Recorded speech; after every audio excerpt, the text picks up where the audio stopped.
अस्सलामुअलैकुम वरहमतुल्लाह। इस वीडियो में हम चैप्टर नंबर 1 स्टार्ट कर लेंगे क्लास 8 का। और आज चैप्टर नंबर 1 का लेक्चर नंबर 1 यानी फर्स्ट लेक्चर है, मैंने यहाँ मेंशन किया है। अब चैप्टर नंबर 1 का नाम जो है वो ऑपरेशन ऑन सेट्स है, यानी जो सेट हैं उनके ऊपर हम डिफरेंट तरह के जो ऑपरेशंस अप्लाई करते हैं उसके हवाले से। अब बहुत से मैथमेटिक्स के ऐसे टॉपिक है जहाँ पे मल्टीपल हम ऑपरेशंस इस्तेमाल कर सकते हैं, जैसे अलजबरा में हम प्लस माइनस मल्टीप्लाई डिवाइड बहुत से ऑपरेशंस इस्तेमाल कर सकते हैं। तो हम देखते हैं कि सेट के अंदर हम कौन से ऑपरेशंस इस्तेमाल करते हैं। आज उस हवाले से हम थोड़ी सी बात कर लेंगे। उसी हवाले से हमारा क्वेश्चन नंबर 1 है, right the following sets in tabular and set builder forms. हमारे पास सेट गिवन है, उसको हमने लिखना है टेबुलर फॉर्म और सेट बिल्डर फॉर्म में लिखना है। अब क्लास 8 का बच्चा होने की हैसियत से किसी को पता नहीं होगा कि भाई ये टेबुलर फॉर्म क्या चीज़ है और सेट बिल्डर फॉर्म क्या चीज़ है, सही है। तो इस हवाले से मैंने सवाल सॉल्व करने से पहले थोड़ा सा उनका इंट्रोडक्शन देने की ज़रूर कोशिश की। तो आइए समझते हैं टेबुलर फॉर्म क्या होती है। टेबुलर फॉर्म क्या होती है? Tabular form can be representing by listed their elements inside curly braces. यानी टेबुलर फॉर्म अगर सिंपली वर्ड्स में समझाऊं तो किसी भी सेट को, सेट क्या होते हैं, हमारे पास कोई भी नंबर्स हमारे पास सेट कहलाते हैं, जैसा 1 2 3 है, ABC है, एक्सेट्रा। तो जब हम इन नंबर्स की सेट को हम पैरेंथेसिस के अंदर लिखते हैं, कर्ली ब्रैकेट्स के अंदर लिखते हैं, तो हमारे पास क्या कहलाती है? टेबुलर फॉर्म कहलाती है। लेट्स अब किताब का जो क्वेश्चन नंबर 1 का पार्ट नंबर 1 में है, मिसाल के तौर पर इसने कहा है A equal to set of first 5 natural numbers, यानी 5 नेचुरल नंबर की सेट बता दो। और ये भी बताया फर्स्ट 5 नेचुरल नंबर्स, यानी पहले 5 नंबर्स नेचुरल नंबर्स। और हमें पता है कि नेचुरल नंबर्स जो है ना 1 से स्टार्ट होते हैं, लिहाजा 1 2 3 4 5 ये हमारे पास क्या होते हैं? फर्स्ट 5 नेचुरल नंबर का सेट। लेकिन अब चूंकि मैंने बताया टेबुलर फॉर्म, तो टेबुलर फॉर्म के लिए हमने क्या किया है? इनको कर्ली ब्रेसेस के अंदर लिखा है, तो ये हमारे पास होगी टेबुलर फॉर्म। अब दूसरी हमारे पास आती है सेट बिल्डर फॉर्म। ये हम समझते हैं। सेट बिल्डर फॉर्म हमारे पास क्या होती है? A mathematical notation for describing a set by representing its element और explain the properties that it members must satisfied. यानी अगर मैं इसको आसान अल्फाज में समझाऊं तो हमारे पास किसी भी मैथमेटिकल नोटेशन में किसी भी सेट को रिप्रेजेंट करना, ये हमारे पास कहलाती है सेट बिल्डर फॉर्म। और जो सेट बिल्डर फॉर्म हम यूज़ करते हैं तो वो उसी सेट की प्रॉपर्टीज़ को सेटिस्फाई करनी चाहिए। इस बात से क्या मुराद है हम समझेंगे।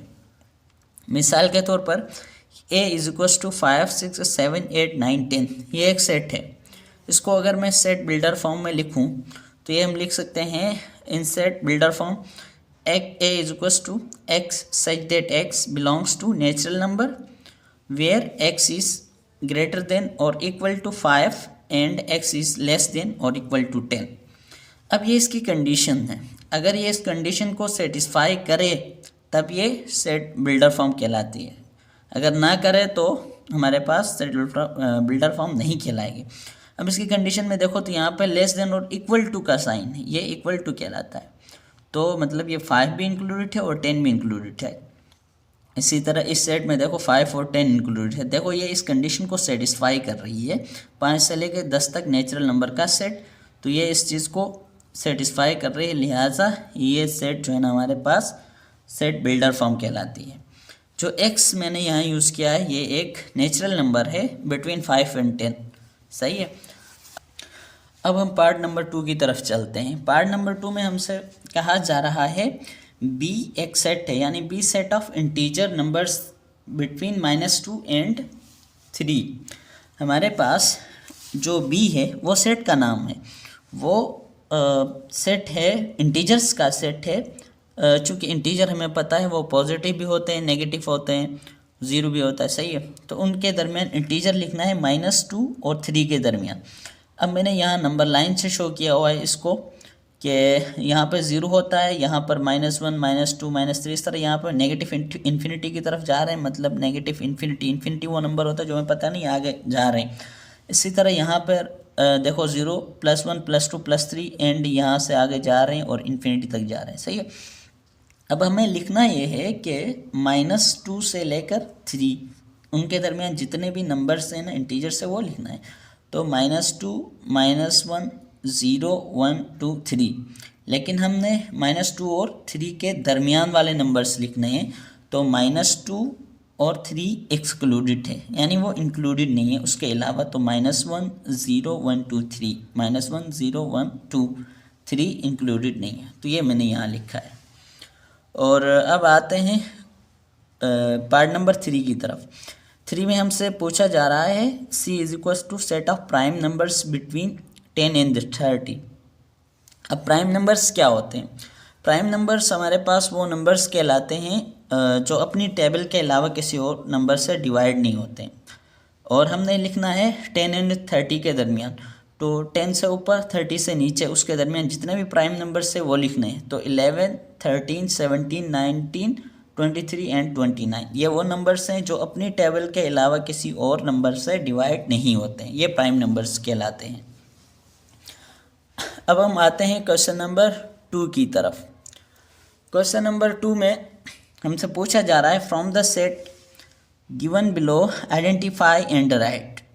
क्या लिखना है, क्या आइडेंटिफाई करना है, वो बता दिया है। Finite set and infinite set. Finite set हमारे पास वो सेट कहलाती है जो कि किसी नंबर पर जाके ख़त्म होती है, यानी उसका एंडिंग पॉइंट हमें पता होता है। इस बात से मुराद है कि उसका स्टार्टिंग पॉइंट जहाँ से वो शुरू होती है, जहाँ पे ख़त्म होती है, वो हमें पता है, इसलिए वो फाइनाइट सेट इसको कहते हैं। इनफाइनाइट सेट ऐसे सेट को कहते हैं जिसका या तो शुरू कहाँ से होती है ये नहीं पता होता, या ख़त्म कहाँ पे हो रही है ये भी नहीं पता होता, या इन दोनों में से कोई एक ना पता हो, उसको इनफाइनाइट सेट कहते हैं। सही है।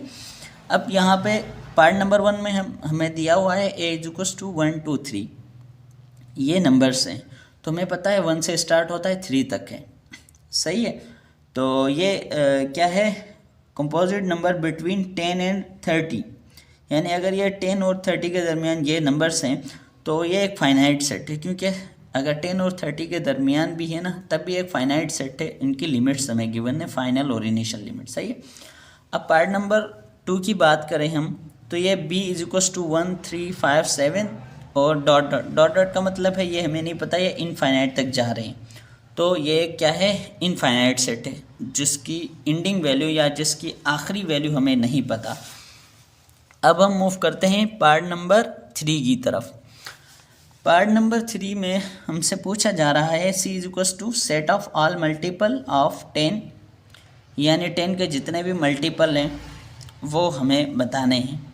2 5 10, इस तरह से करना है, 10 1 10, इसी तरह से। तो ये एक फाइनाइट सेट होगी। सही है। इनफाइनाइट नहीं हो सकते, फाइनाइट है। इसी तरह D = सेट ऑफ 4 एंड 5, ये भी हमारे पास एक फाइनाइट सेट है। इसी तरह 5 में हमसे कहा जा रहा है A = x such that x belongs to मतलब x <0। अब ये हमारे पास x जो है ना बिलोंग्स टू दिस है, लेकिन ये 0 से लेस है, यानी 0 से लेस है, उसकी लिमिट नहीं गिवन है। तो 0 से लेस मतलब ये -1 -2 -3 -4 ये कहाँ तक है ये नहीं पता, -इन्फिनिटी तक नंबर्स जा रहे हैं, कोई लिमिट इसकी नहीं, लिहाजा ये क्या है, एक इनफाइनाइट सेट है। चलो अब क्वेश्चन नंबर 3 की तरफ मूव करते हैं। क्वेश्चन नंबर 3 में हमारे पास कुछ चीज़ें डिफाइन करने के लिए बोला गया है एग्जांपल्स के साथ। Define with example. सही है।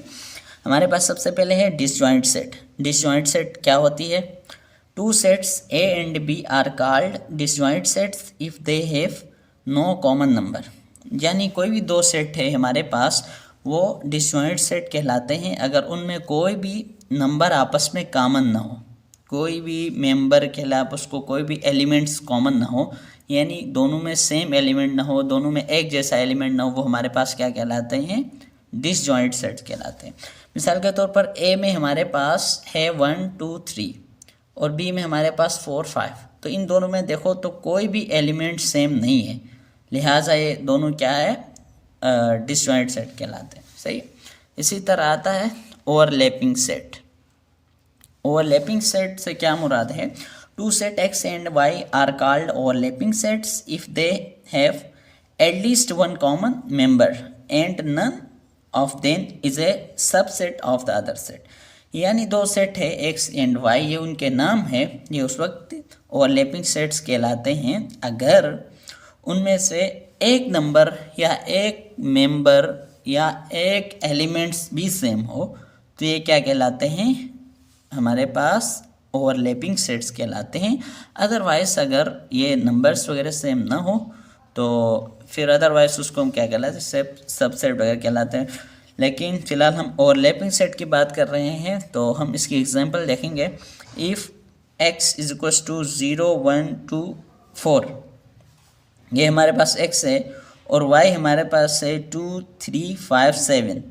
अब इसमें देखो तो एटलीस्ट वन मेंबर होने चाहिए या एटलीस्ट वन एलिमेंट होना चाहिए, तो 2 यहाँ पर भी है, यहाँ पर भी है, यानी एटलीस्ट वन मेंबर या वन एलिमेंट सेम है, लिहाजा ये क्या है? ओवरलैपिंग सेट्स कहलाते हैं। और मैंने इसकी इंग्लिश यहाँ पे लिख दी है वर्डिंग, सही है। अब मूव करते हैं नेक्स्ट पेज की तरफ। अब हम पढ़ते हैं कॉम्प्लीमेंट सेट्स। ये कॉम्प्लीमेंट सेट्स क्या होते हैं? If U be the universal set, यानी यू हमारे पास क्या है? यूनिवर्सल सेट है। And let B complement of set A, अगर हम किसी भी सेट ए, यानी इस केस में सेट ए है, मुमकिन है ये सेट जेड भी हो सकती है, बी भी हो सकती है, कोई भी हो सकती है, लेकिन इस बार हमारे पास नाम उसका ए है, डिनोटेड बाय ए कम्प्लीमेंट। ये थोड़ा सा बड़ा कर लूँ इसको, ये कम्प्लीमेंट कहलाता है। और ऐसे से भी इसको रिप्रेजेंट कर सकते हैं या ऐसे से भी लिख सकते हैं। Is the set containing those elements of U which are not present in A. इस बात से क्या मुराद है मैं आपको समझाता हूँ कि कम्प्लीमेंट किसी भी सेट का, कम्प्लीमेंट से मुराद उस सेट को हम यू से माइनस करते हैं। यू हमारे पास क्या है? यूनिवर्सल सेट है। यूनिवर्सल सेट हमें गिवन होगी और यूनिवर्सल सेट से किसी भी सेट को माइनस करते हैं तो वो उस सेट का कम्प्लीमेंट कहलाता है। इस बार हमारे पास सेट का नाम ए है, तो अगर मैं u माइनस ए कर लूँ, यानी u माइनस ए कर लूँ, तो ये बराबर होगी ए कम्प्लीमेंट के बराबर होगी। वो आगे मैंने मिसाल दी है, उसमें हम समझेंगे। तो ये एग्जांपल है, u की वैल्यू है, यानी u क्या है? यूनिवर्सल सेट है। ये बराबर है 1 2 3 4 5 6 7 8 9 10 के बराबर, और ए की वैल्यू गिवन है 1 3 5 7 9। तो हमने निकालना है ए कम्प्लीमेंट निकालना है। अब कम्प्लीमेंट के लिए मैंने बता दिया, कम्प्लीमेंट इज इक्वल्स टू किसी भी सेट का complement is equals to U minus वही सेट, यानी इस केस में हमारे पास ए है तो यू माइनस ए होगी। अब देखो ये हमारे पास यू के एलिमेंट्स हैं, ये सारे यू के एलिमेंट्स हैं। अब दरमियान में ये माइनस आ गया और ये क्या है? ए है, ए के एलिमेंट्स आ गए। अब माइनस जब करते हैं तो माइनस का एक उसूल याद रखें, जो पहली सेट है उसका जो एलिमेंट दूसरी सेट में मौजूद ना हो, मैं एक बार फिर रिपीट कर रहा हूँ, पहली सेट का वो एलिमेंट जो दूसरी सेट में मौजूद ना हो वो लिखेंगे, सही है। तो इस केस में हमारे पास देखो यहाँ पे 2 है, यहाँ 2 मौजूद नहीं है, इसी तरह यहाँ पे 4 है, यहाँ 4 नहीं है, यहाँ 6 है, यहाँ 8 है, यहाँ पे 6 और 8 नहीं है, यहाँ 10 है, तो वो आ जाएंगे। ए कम्प्लीमेंट के बराबर होगा, ए कम्प्लीमेंट किसके बराबर होगा? इज इक्वल्स टू 2 4 6 8 10, यानी कम्प्लीमेंट निकालने का तरीका यही है। क्या तरीका है इसका? वो एलिमेंट्स जो सेट बी में मौजूद ना हो, या पहली सेट के वो एलिमेंट जो सेट बी में मौजूद ना हो, वो कम्प्लीमेंट कहलाते हैं इसी सेट का। यानी सेट कोई भी हो सकता है, एक्स वाई जेड, आप जो भी नाम दे दें, इसको फ़र्क नहीं पड़ता। अब आते हैं क्वेश्चन नंबर 4 की तरफ। इसमें हमने वेरीफाई करना है एग्जाम्पल्स को। ए दिया हुआ है 1 3 5 और यू दिया हुआ है आपको 0 1 2 3 4 5। आपने निकालना है ए यूनियन ए कम्प्लीमेंट। ये किसके बराबर होनी चाहिए? यू के बराबर। यू हमारे पास क्या है? यूनिवर्सल सेट है, सही। अब हमने लेफ्ट हैंड साइड ले ली ए यूनियन ए कम्प्लीमेंट, तो ए के ए कम्प्लीमेंट निकालेंगे। सबसे पहले ए कम्प्लीमेंट निकालने के लिए यू माइनस ए कर लेंगे। अब यू हमारे पास ये है, इसको मैंने यहाँ पे एज इट इज उतारा है, माइनस लगाया है यू माइनस ए, यानी ए के एलिमेंट्स ये है, ये यहाँ पर मैंने लिखे, और माइनस का उसूल मैंने बता दिया है कि जो फर्स्ट सेट के वो एलिमेंट्स या वो रुकन जो सेकंड सेट में मौजूद ना हो, तो हमारे पास 0 2 4 यहाँ पर तो है लेकिन इसमें नहीं है, लिहाजा ये आएंगे, ये ए का कम्प्लीमेंट होगा। अब हमने क्या लिखना है सवाल में, क्या हमने करना है ए यूनियन ए कम्प्लीमेंट निकालना है। तो ये ए के एलिमेंट सबसे पहले आ जाएंगे, ये वाले एलिमेंट्स आएंगे, फिर यूनियन आएगा ये वाला, और ए कम्प्लीमेंट यहाँ पर निकाला था, फिर ये आएगा। जब हम इन दोनों का यूनियन निकालते हैं, यूनियन किस तरह निकलता है, यूनियन हमेशा जब भी किसी भी दो सेट का यूनियन निकलेगा तो उन दो सेट्स में जो सबसे छोटा नंबर है वो पहले आएगा, फिर उससे बड़ा नंबर आएगा, फिर उससे बड़ा आएगा, फिर उससे बड़ा आएगा। दोनों सेट में से जो भी सबसे छोटा आएगा वो पहले आएगा, यानी छोटे से बड़े की तरफ जा रहे हैं। तो इस केस में देखो दोनों सेट में 0 भी है, 1 भी है, 2 भी है, 3 है, 4 5, तो ये मैंने लिख लिया। ये हमारे पास लेफ्ट हैंड साइड आ गई। अब राइट हैंड साइड किसके बराबर आनी चाहिए, यू के बराबर आनी चाहिए। यू की वैल्यू क्या है 0 1 2 3 4 5, तो ये इसके बराबर आ गई। The element of U is इसके बराबर है, तो hence left hand side is equal to right hand side, तो ये प्रूफ हो गया। तो यहाँ पर हमारा आज का लेक्चर ख़त्म होता है। अगर इस लेक्चर के हवाले से किसी को भी कुछ कन्फ्यूजन है, पूछना चाहता है, तो वो कमेंट करें, इंशाअल्लाह ताला मैं आपके कमेंट का जवाब दे दूँ। अगले लेक्चर में मिलते हैं। अल्लाह हाफिज़।